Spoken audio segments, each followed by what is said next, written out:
جی پہلے اب ڈسکس کر لیں نجف حمید صاحب کا کیس کیا بنا، کیا الزامات تھے اور what has happened so for? جو نجف حمید کا جو کیس تھا، اس میں یہ تحصیلدار تھے، نائب تحصیلدار تھے، وہاں پر چکوال میں پوسٹڈ تھے۔ یہ جو کیس تھا اس میں جو مین اکیوز تھے وہ ایک کاف لیگ کے ایک ایم پی اے تھے، وزیر بھی رہے، وزیر معدنیات حافظ Ammar Yasir, P T I کی حکومت میں، پی ٹی آئی کی حکومت میں یہ وزیر رہے تھے، وزیر معدنیات۔ تو ان کے یہ تھا الزام کہ انہوں نے کوئی جو ہے نا کافی زیادہ جو پراپرٹی پرچیز کی، اور پرچیز جو کی انہوں نے وہ انڈر ویلیو ظاہر کی، ان کی کم قیمت جو ہے وہ ظاہر کی،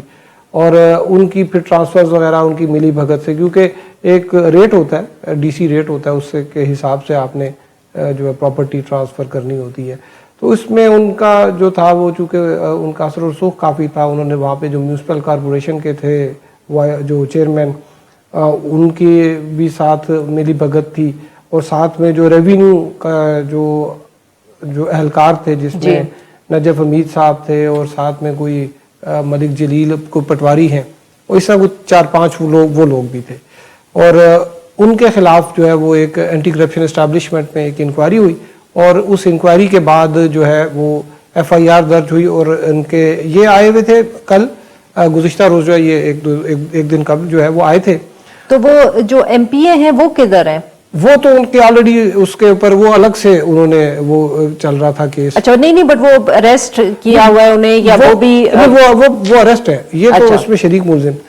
تو یہ آئے ہوئے تھے بیل لینے کے لیے، اور ان کی بیل مل جاتی ان کو، لیکن یہ ان کے چونکہ اسلام دعا بہت زیادہ ہے، تو جب یہ عدالت میں پہنچے تو ان کو کوئی جاننے والا مل گیا، اس نے کہا جی سردار صاحب ہمارے ذرا چلیں چیمبر میں، ادھر چلے گئے ہیں کہ وہاں پہ گپ شپ لگاتے رہے ہیں، اتنی دیر میں عدالت شروع ہو گئی۔ تو اب جب یہ فوجداری کی کارروائی میں جو بیل لینے کے لیے آتا ہے نا ملزم، اس کو اپنا کنڈکٹ یہ شو کرنا پڑتا ہے کہ وہ بڑا ہمبل ہے، اور وہ کورٹ کی سر یہ تو تھے ہی نہیں، انہوں نے کون سی بدتمیزی کی، یہ تو کورٹ روم میں موجود ہی یہ ایبسنٹ جو ہوتا ہے نا، یہ اٹسیلف جو ہے وہ ایک وہ اس کو مس بیہیو سمجھا جاتا ہے، کہ اس کو ڈس ریسپیکٹ سمجھا جاتا ہے۔ اچھا کورٹ سمجھتی ہے کہ بندہ جو ہے اپنی وکلا ان کے موجود تھے کورٹ میں، ان کے وکلا تو موجود تھے لیکن یہ موجود نہیں تھے۔ باقی جو 4-5 لوگ تھے ان کی بیل ہو گئی، عبوری ضمانت ہو گئی،